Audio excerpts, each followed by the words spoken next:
Welcome, and today I'll be giving you my review of Fury, the gerstlauer shuttle coaster and Bobbejaanland.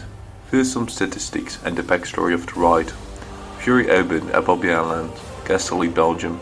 Bobbejaanland opened in 1961 and had a period of large investments in the late 90s and the early 2000s. After this period, a lot of big additions were made to the park until Fury was constructed in 2019, along with a water splash pad and a new area called Land of Legends. This area was a fantasy theme with its many attractions: Typhoon, a gerstlauer Eurofighter, Sledgehammer, an intimate gyro swing, and Fury, a gerstlauer multi-launch coaster. Fury has a top speed of 106.6 km per hour, therefore beating Goliath at Bobbejaanland and making it the fastest coaster in the Benelux. One of the things Fury did not beat Goliath in is height. Fury is just a little shorter, measuring at 43 meters in total. The track length for Fury isn't all that impressive, being a shy 600 meters, but with it being a semi-shuttle coaster, it travels around 850 meters of track during the ride cycle. When you walk up to Fury, it's a quite impressive looking ride. Queue interaction and a good soundtrack makes it enjoyable to wait in the queue. The only problem I had with the queue is lack of shade or cover if it rains.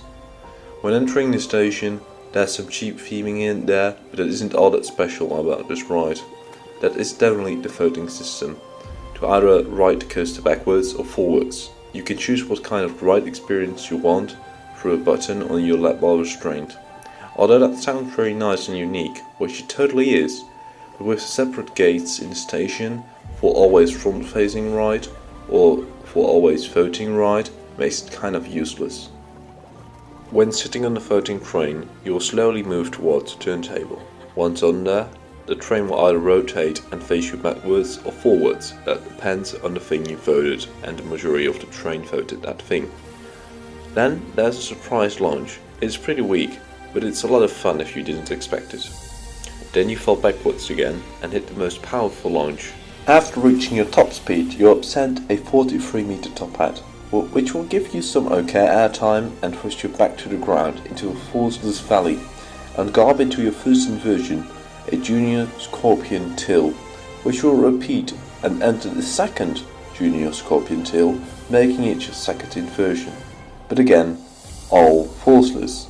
Right after the junior scorpion tail, you'll go into a large drawn out corkscrew, which actually has some good forces and a nice little bit of hang time on the top.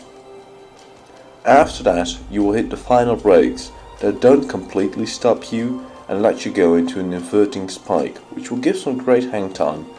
It depends on the row, but most of the time you'll get some good hang time. Then come back and come to a complete stop.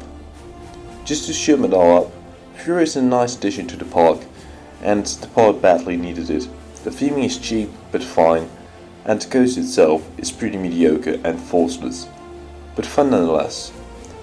The voting system, I don't know. It would be a very nice addition to the coaster, but it doesn't really help with the experience now with the different queues. But I still like it. I will give this ride a 6.5 out of 10. There's a lot of improvement points, but it still doesn't deserve either the hate or love it is given.